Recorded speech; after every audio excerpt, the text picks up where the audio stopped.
Hi everyone. Today I will show you how to transfer money from your Worldcoin wallet to your Trust wallet in just a few easy steps. Let's get started. First of all, open your Worldcoin app and log in to your account. After that, navigate to your wallet balance. Then tap on Send or Transfer. After that, open your Trust wallet and copy your wallet address. In Trust wallet, select the cryptocurrency you are transferring. Tap Receive and copy the wallet address. Go back to Worldcoin and paste the Trust wallet address in the recipient field. Enter the amount you want to transfer.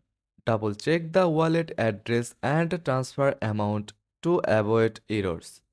Confirm the transaction, and enter your security details like a PIN or biometric authentication. Now wait for the transaction to process. You will see a confirmation in WorldCoin and the funds should appear in Trust Wallet shortly. And that's it. Your money is now safely transferred to Trust Wallet. If you found this video helpful, give it a like and subscribe for more tips. Thanks for watching.